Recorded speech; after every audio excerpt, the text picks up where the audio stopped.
Jaya Radha Madhava Kunja Bihari Jaya.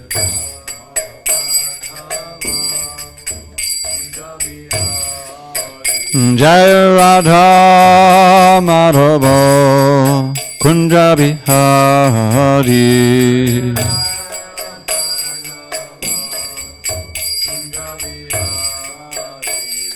Gopi Jana Vallabha Girivaradhari.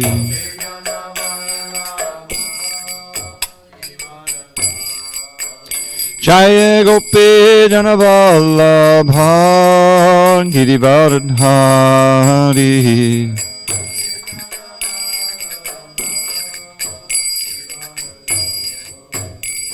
Yashodanandana Vajjana Ranjana. Yashodanandana Vajjana Ranjana. Yamuna Tira Vanachari. Yamuna Tira Vanachari. Jaya Radha Madhava Kunja Bihari.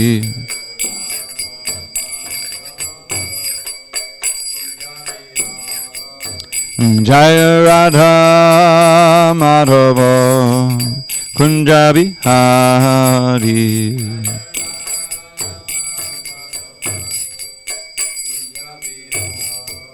Jaya Radha Madhava Kunja Bihari.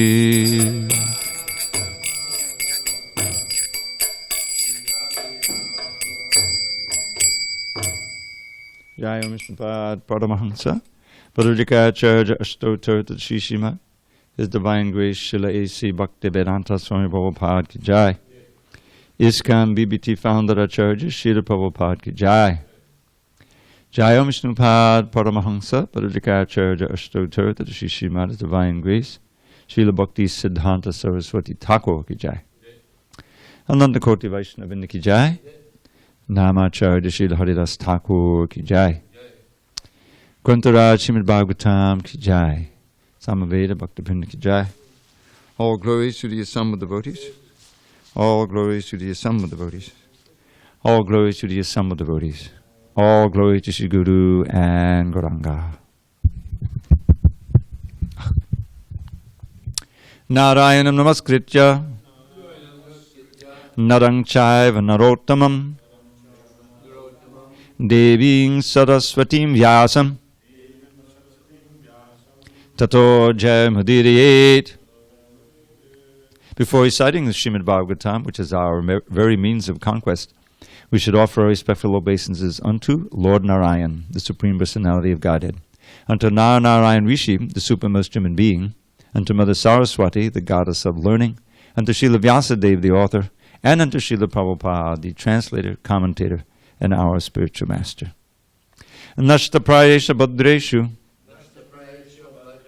Nityam Bhagavata Sevaya Bhagavatyuttama Shloke Bhakti Bhavati Naishtiki. By regular attendance in classes on Srimad Bhagavatam and by rendering devotional service to the pure devotee, all that is inauspicious within the heart is destroyed almost to nil. And loving devotion to the Supreme Lord who is glorified in transcendental songs is established as an irrevocable fact. Om Namo Bhagavate Vasudevaya. Om Namo Bhagavate Vasudevaya. Om Namo Bhagavate Vasudevaya. On this 24th day of June 2020 in SanDiego, we're reading from Srimad Bhagavatam, translation and commentary by His Divine Grace, A.C. Bhaktivedanta Swami Prabhupada. We're in Canto 4, the creation of the fourth order, Chapter 24, chanting the song sung by Lord Shiva, text number 60. Yatredam vyajyate vishvam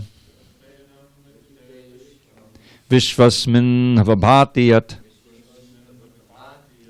tattvam brahma padam jyotir akasham iva vistratam. Yatredam vyajyate vishvam vishvasmin havabhati yat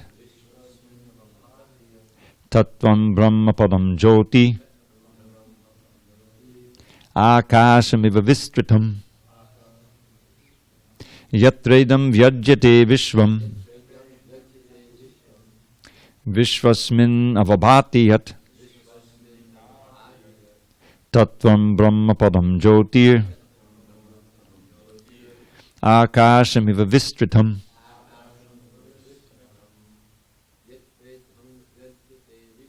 Yatredam vyajyate vishvam vishvasmin avabhati yat tattvam brahma padam jyoti akashamiva vistratam. Yatredam vyajyate vishvam vishvasmin avabhati yat tattvam brahma padam jyoti akashamiva vistratam. Yatredam vyajyate vishvam vishvasmin avabhati yat tattvam brahma padam jyoti akashamiva vistratam. Yatredam vyajyate vishvam vishvasmin avabhati yat tattvam brahma padam jyoti akashamiva vistratam. Yatredam vyajyate vishvam vishvasmin avabhati yat tattvam brahma padam jyoti akashamiva vistratam. Yatredam vyajyate vishvam vishvasmin avabhati yat tattvam brahma padam jyoti akashamiva vistratam. Don't touch your mouth. Word by words. Yatra, where, idam, this, vyajyate, manifested, vishvam, the universe, vishvasmin, in the cosmic manifestation, avabhati, is manifested, yat, that, tat, that, tvam, you, Brahma, the impersonal Brahman, param, transcendental, jyotihi, effulgence, akasham, sky, eva, like, vistratam, spread. Lord Shiva continued, my dear Lord, the impersonal Brahman spreads everywhere, like the sunshine or the sky. And that impersonal Brahman, which spreads throughout the universe and in which the entire universe is manifested, is you. Purport. In the Vedic literature, it is said that everything is Brahman and nothing else. What is that? Sarvam, thank you. Sarvam kalvidam Brahman. The whole cosmic manifestation rests on the Brahman effulgence. The impersonalists, however, cannot understand how such a huge cosmic manifestation can rest on a person. Thus, this inconceivable power of the Supreme Personality of Godhead is not understood by the impersonalists. Therefore, they are puzzled and always denying that the Absolute Truth is a person.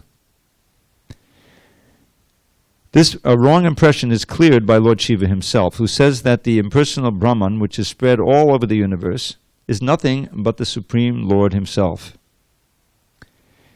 Here it is clearly said that the Lord is spread everywhere, just like the sunshine, by virtue of his Brahman feature.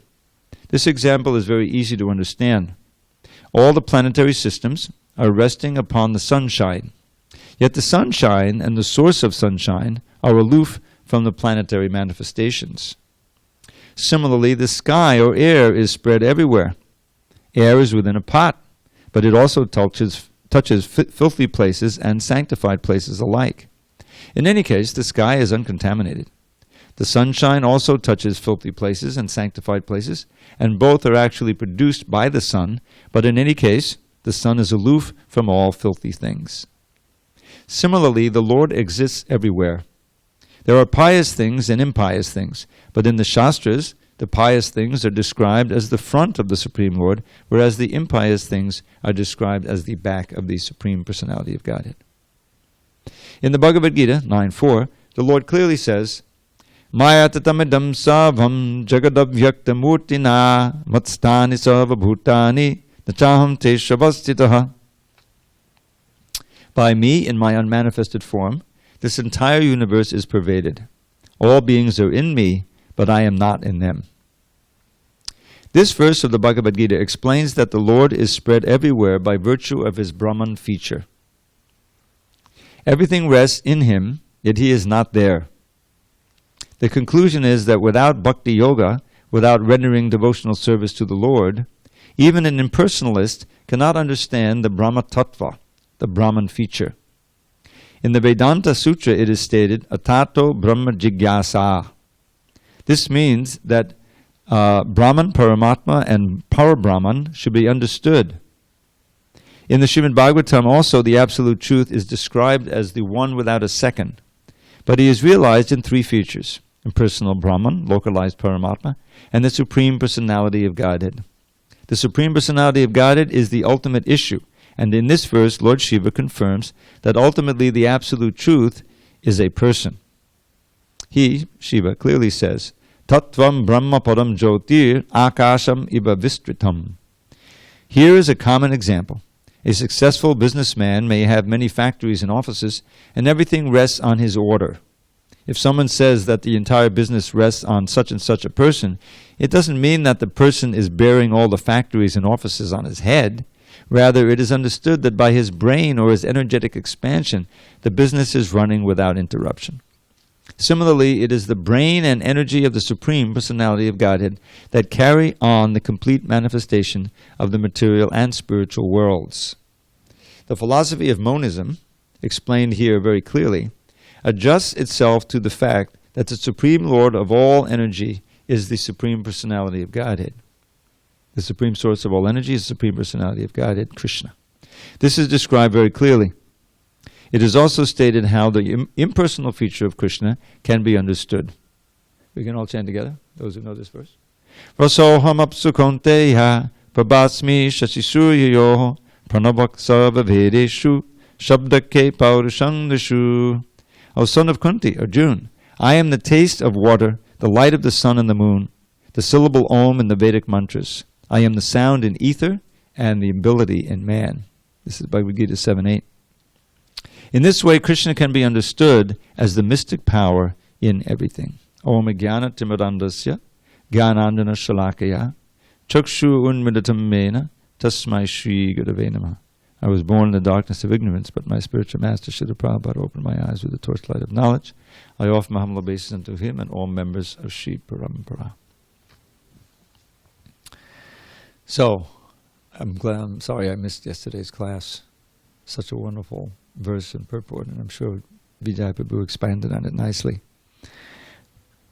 The devotee whose heart has been completely cleansed by the process of devotional service and who is favored by Bhakti Devi does not become bewildered by the external energy, which is just like a dark well. Being completely cleansed of all material contamination in this way, a devotee is able to understand very happily your name, fame, form, activities, etc.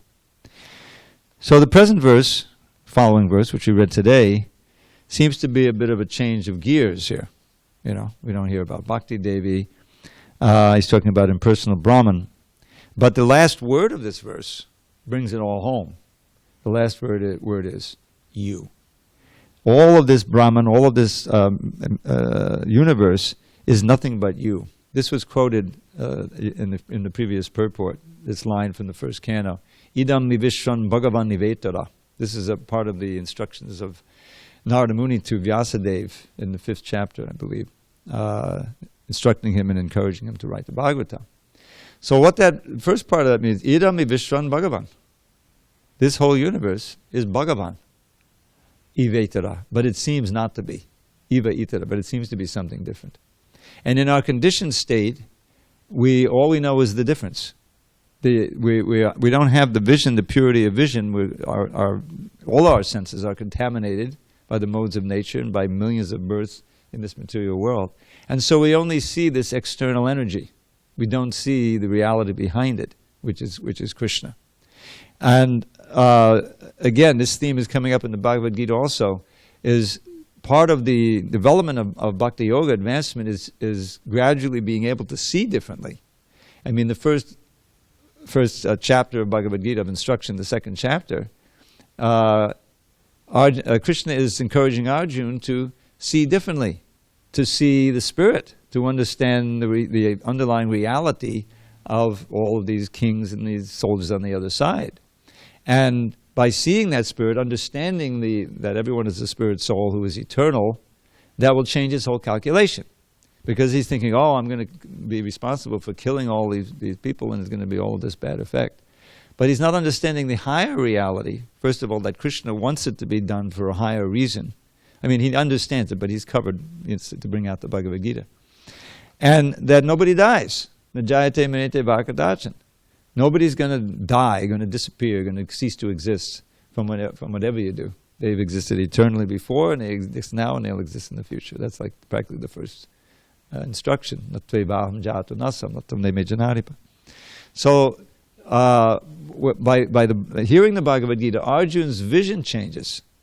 He sees, first of all, he sees that his duty is to follow Krishna's order. But he is, throughout different verses and different chapters of the Bhagavad Gita, we are taught to see differently this world, ourselves, and to see Krishna behind everything. So this is one of the verses many verses in the Shastra, which is encouraging us to see the universe as non-separate from Krishna. So, some of you may have heard of this thing that you'll see it in the Nectar of Devotion, Udipanas. You know what a Dipana is a stimulation for remembering Krishna. In Goloka Vrindavan and Vrindavan, they'll see Krishna's lotus feet and suddenly they'll go into ecstasy, because it reminds them of Krishna, of the whole personality of Krishna, the remembrance of his pastimes with them, the gopis, whoever's seeing the footprints. It's a whole, stimulation for ecstatic remembrance. The example, again, of the mother finding her child's shoe, they're separated, the child is away, but she sees the shoe and all kinds of flooding memories of the relationship with the child. She's remembering. It's a stimulation for remembrance. So in the highest stage of consciousness, this whole world is a stimulation for remembrance of Krishna. Prabhupada talks about, this comes up in the CC, I always forget the Bengali, but I think it's Lord Chaitanya speaking to Ramananda Roy, because Ramananda Roy is saying, oh, I see you as this combination of Radha and Krishna, like that. So Lord Chaitanya is still in the role of the, devotee. He's saying, oh, you're so advanced, you see your worshipful Lord everywhere, And so he's teaching that the great devotees, they don't exactly see a tree or something, they see Krishna there, because they see it's his energy, it's remembering Krishna. So in that state of advanced Krishna consciousness, of constant remembrance, everything reminds you of Krishna. Can you imagine how wonderful that would be? In other words, Maya Devi is no longer covering your consciousness. She's helping you remember Krishna. All manifestations of the material world are nothing but Krishna's energy. And especially with the vision of the Mahabhagavat, is seeing how can we engage these things in Krishna's service. In other words, especially seeing other human beings as this close to being devotees. They just need to be woken up, And that's the great impetus for preaching, is that as we have been woken, we can also help awaken others. And this is Krishna regards this as the greatest service, and you become dear to Krishna, you advance by that simple practice. And Prabhupada made it so easy. You don't have to be a great learned scholar. You can go out and chant Hare Krishna and give out prasadam and try to give out these books. We should know the books, we should study them, and we'll be, that much more enlivened to give them to others. And so this is Prabhupada's greatest gift. Really, is the facility for becoming Krishna conscious and giving Krishna conscious to others. This is the essence of this whole movement. So here we're studying how this Brahman spreads everywhere like the sunshine or the sky.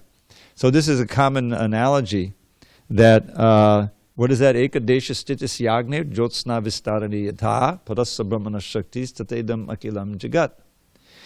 Just as there's a fire, like sometimes we have fire sacrifice here, and Dayanidhi will be, making the fire, and it gradually comes up. It was around. So the fire is in one place. You may be over in the corner there if it's a really crowded temple, as we used to have. Hopefully we'll be able to have again one day.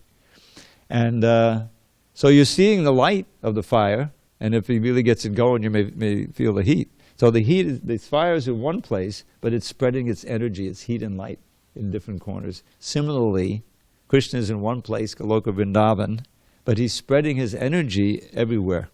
And that's what we're experiencing. This material world, material energy, is sometimes called Brahman also. Sarva yonishu konteya, murtiyak sambhavanteya, tesam brahma, how's it go? Sarva yonishu konteya, murtiyak sambhavanteya, tasam brahma mahadyonir, aham bija padakpada. The mahadyonir, the big female, womb, which is called Brahman. It's a Brahma Mahadhyona, and I impregnate that. Brahma in its most generic form simply means the great thing, the greatest. And so this material energy is also very great, and it's sometimes called Brahman. So the impersonal Brahman spreads there everywhere, both the spiritual aspect and the material thing. I mean, in our experience, where do you look that there's not some aspect of the material energy? There's air, ether, water, fire, air, everywhere. So, but that impersonal Brahman, which spreads throughout the universe, in which the entire universe is manifested, is you. So this is the proper understanding of this Brahman. Prabhupada refers to the verse in the Srimad Bhagavatam. I believe he's referring to it here. Vadanti tat tatta vidas tattam yad brahma. Yeah. Vedanti tattvavidas tattvam jnanam advayam brahmeti paramatmeti bhagavaniti shabdite. These three aspects of the absolute truth, Brahman, Paramatma, Bhagavan. Those who know tattvavidas, they declare, they say, that this is the three aspects of the absolute truth, Bhagavan and the Paramatma, which is all-pervading, and Brahman, which is also all-pervading, but which is impersonal. And so those are perceived according to our means of approach. The impersonalists, those who prefer the impersonalism, they may not be Mayavadis. We should make that distinction. They're Brahmavadis, like the Kumaras and like Shukadev. Kumaras were immersed in Brahmananda, and they're traveling all over the universe. They're personifications of knowledge, jnana. They're Shaktivesh. Shaktivesh is divided into different kinds of Shakti. So, for instance, the Narada Muni, Bhakti Shakti. Wherever he goes, he has the power to infuse Bhakti, even in the hunters and whatever. And for the Prithu, the Pala Shakti, we just read about him. Pala means protector. That's the Kshatriya Shakti you really need. And for the Kumaras, it's Jnana Shakti, until they became pure bhaktas. But they were preferring, to merge into this Brahman fold, and they weren't getting entangled. They were so powerful mystics that they could keep themselves as 6-year-olds, and so they wouldn't get puberty, they wouldn't be attracted. They didn't have anything to do with that angered Brahma. But then eventually they went to the spiritual world. They went to Vaikuntha. They're so powerful yogis.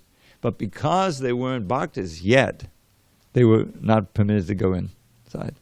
And they showed their I don't want to say lack of advancement, but they showed where they were at by becoming very angry and cursing Jai and Vijay. And then the whole thing happens with Hiranyakashipu and that whole story. But they became bhaktas when they smelled the fragrance of Vishnu's, of the Tulsi Manjuris, on Krishna's lotus feet and mixing with his fragrance of his lotus feet. They underwent a transformation. And then they were very sorry for cursing. They said, we're so sinful, we're sure to go to hell. But please, we want the blessing that all our words will be glorifications of you, that our ears will be fulfilled by hearing about your glories like that, They had this beautiful prayer. So they're Brahmanandis. And Shukadev was also He was so powerful, the yogi, he didn't even take birth. The Kumaras, their strategy was just to stay as 5-year-olds. But the Shukadeva Goswami was not to even take birth. So how many years was it? 12? He's in the womb? 16 years. Boy, that mother must have been... It is 12? Oh, no kidding. Okay, I was right. Still, must have been pretty hard on the mother. So, so they got Krishna to come, or an expansion, I think, to come to encourage him. You can take birth, you won't be entangled, So he's born, immediately takes sannyas. He comes out of the womb, and starts walking naked. And that's he goes out in the forest, and his father wants to teach him the bhagavatam. So he's running after. There's a scene in the first canto. He's running, and Shukadeva doesn't want to hear, and he doesn't want to get tangled. So what's the strategy? What to do?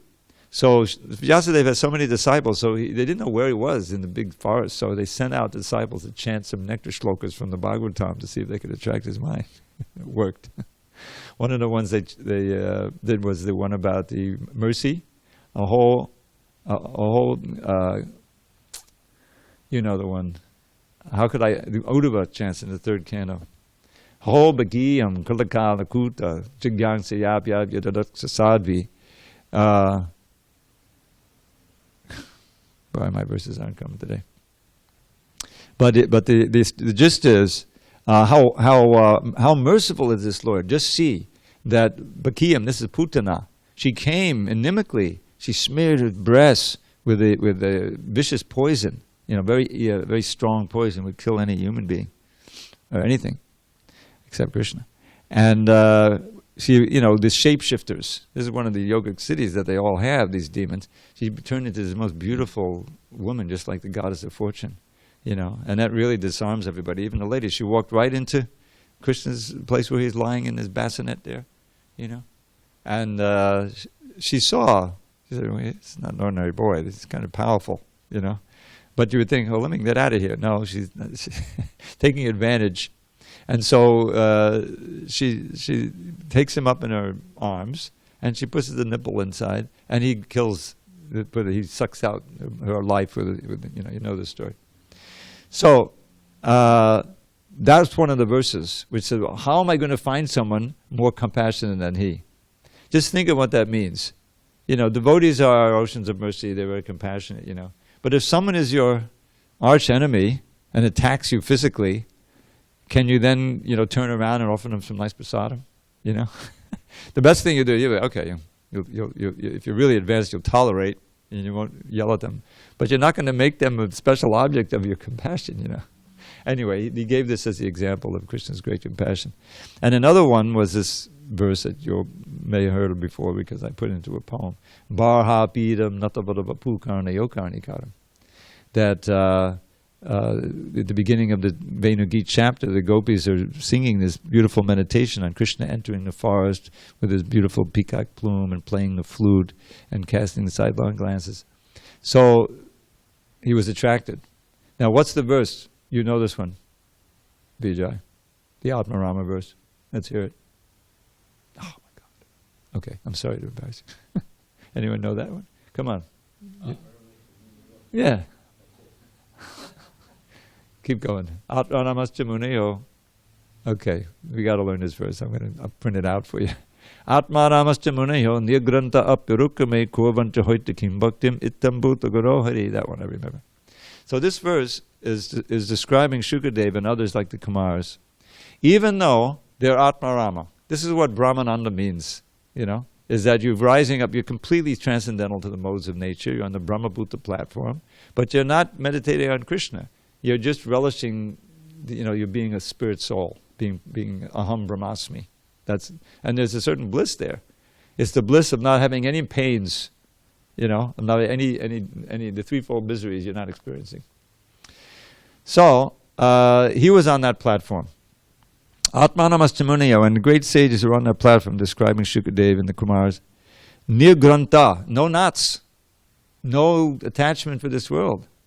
Even though, although they're in that state, till to Arukama, that's the name of Krishna, the great actor. Vamana took the big step. That's literally what it means. But Krishna does wonderful deeds. Kurvancha haitu kim bhaktim. They perform, they render selfless devotional service to the great actor Krishna. Ittam bhuta ganohani, being attracted by the wonderful qualities of Hari. So this is proof.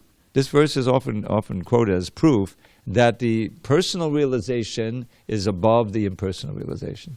Because those who are out and out Mayavadis, who are offenders, and that's a special class of Brahmanandis, and most of them don't even reach that point. They generally can't be attracted, Although some, when they met Lord Chaitanya, they could be converted. But because the Brahmanandis, such as Shukadeva and the Kumaras, were attracted by the great qualities of Krishna, this is proof that the personal realization includes the Brahman realization, and that it's beyond it. And another important verse, this one, I'm not going to ask if you know it, Brahmano hi pratishtaham amitastavyastacha. That one line is another important anti-Mayavadi verse. The Brahman is resting on Krishna.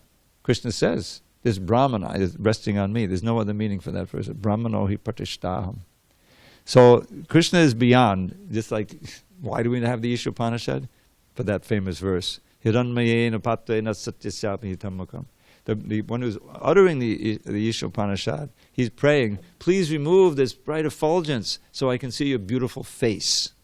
Not just your body, your face, which is where all the rasa emanates from. And so this is, again, the Bhagavatam is the actual commentary on Vedanta Sutra. Vedanta Sutra is the main book of the Mayavadis. They have that impersonal interpretation from Shankaracharya. But here, the impersonal Brahman, which spreads throughout the universe, is you. This is stated by Lord Shiva himself. In other words, it's you because it's resting on you, and it's emanating from you. And that verse, I'm going to ask you, Balaram, you know this one. The Govindam prayers that says how this Brahman effulgence is Krishna's bodily effulgence. Yes, yeah?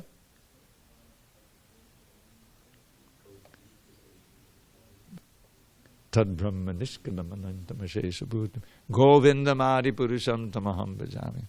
Very important verse. So, Yasya, his, Govinda's Prabha is his effulgence, Prabha, Prabhavato, Jagadanda Koti, and all of the countless universes, millions of them, are resting on this Brahman. They're manifested by this Brahman. All the different varieties of planets and everything ultimately are produced, just like it said, Sarvayona Shakunteya. The material energy is sometimes understood to be Brahman. So, and that is simply the effulgence of your body, So, do we want to simply meditate on the sunshine, or are we interested in meeting the sun god, and actually entering and experiencing all the varieties of things that are there? So, this is again, one of the great gifts that we've been given, because this impersonalism is like all pervading. It's like a disease. It's like a pandemic. It doesn't just mean that you become an official Mayavadi. It means that the whole idea of the personality of Godhead, of God Himself, is denigrated. If we were able to control this world and build up all of this industry and have the computers and everything, what do we need God for? And it's just they're trying to imitate. When this came out, was 10 years ago? I always forget his name. But the idea that the NSA is spying on us, they're trying to find everything, all your phone calls, and they'll have chips in you so they can understand your thoughts, This is an attempt. Who are they trying to imitate? Guess who it is? The super soul. The super soul. There was even some fantasy science fiction thing many years ago, where they had this idea of it's like a prison, and there's a big thing in the middle, and they're looking into every single cell to see what they're doing. So this is what they're trying to do. It's totally demonic. They're trying to know everything you're thinking, everything you're going to say, and everything everywhere you've been, And why is it so disturbing? Because we don't think they have our best interests at heart, right? It's the government. And we know the government is oftentimes just completely exploitative and full of demons and so forth. So, but why aren't we disturbed that the Paramatma is there? He knows everything, past, present, and future. He knows what you're thinking. Yes, because he's Surit. He's our best friend. Bhoktaram yakitapasang sarvalokvahim suridam sarvabhutanam. I am the Surit. Prabhupada defines this Surit. This is what he said, ever well-wisher. He's our ever well-wisher. Prabhupada as the external manifestation of the Super Soul is our ever well-wisher. And so is the Super Soul, who is Krishna. For every living entity, even those bodies of insects and trees, he's seeing they're coming up through the species and everything. So, manifestation of that ever well-wishing is Prabhupada's great effort in producing these books. Bringing it into a language we can understand, so that we can, at least understand or aspire for that vision where everything reminds us of Krishna. But the temple is a place where everything is supposed to remind you of Krishna, right? I mean, it does, if you think about it. Recently we had, most of you have seen, I don't think, but you should see. I don't think you've seen.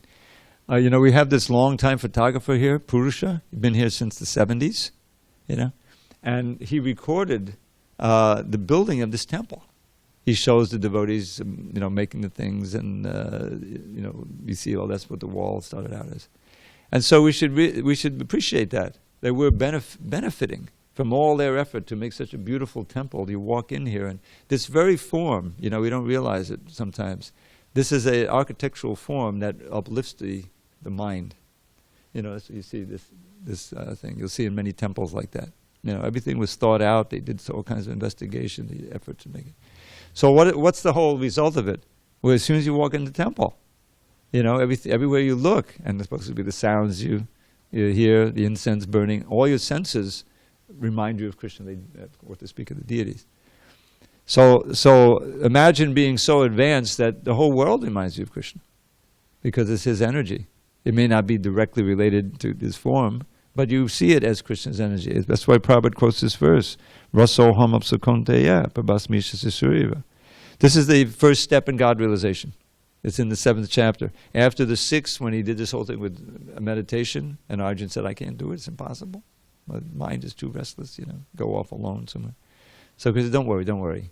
The best yogi is one who's always thinking of me, you're my best friend, But the next verse, which is 7.1, says, now I'm going to train you how your mind can be naturally attracted to me. The whole problem is that we're living with our worst enemy. The mind is naturally attracted to trying to enjoy this material world. Not naturally, but according to our conditioning over many millions of births. So how to train that mind? All right, I'll go alone to the Himalayas, sit, practice pranayama. It's not going to happen, Maybe for a few hundred guys or a few thousand maximum, But there's millions and millions of us, billions, of human beings.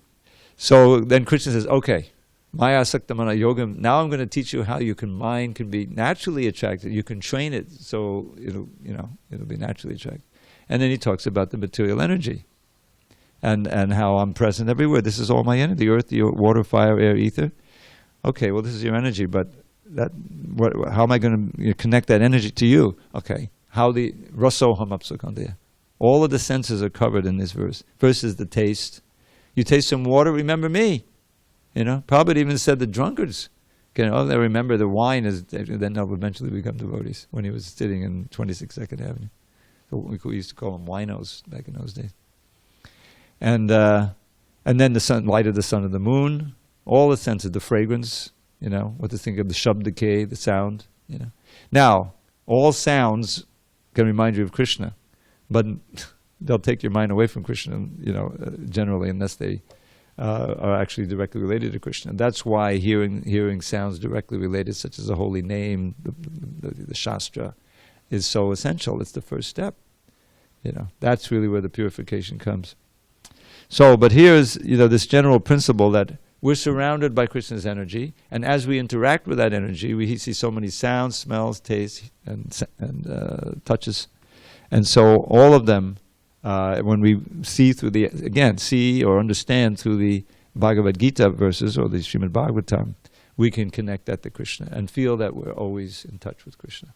This is what one of the meanings of this verse. That it's nothing but you, And seeing Krishna in the material world is an important part of being Krishna conscious. Okay, I'm going to read this translation again. My dear Lord, the impersonal Brahman spreads everywhere, like the sunshine or the sky. And that impersonal Brahman, which spreads throughout the universe and in which the entire universe is manifested, is you. All glory to Srila Prabhupada. Hare Krishna.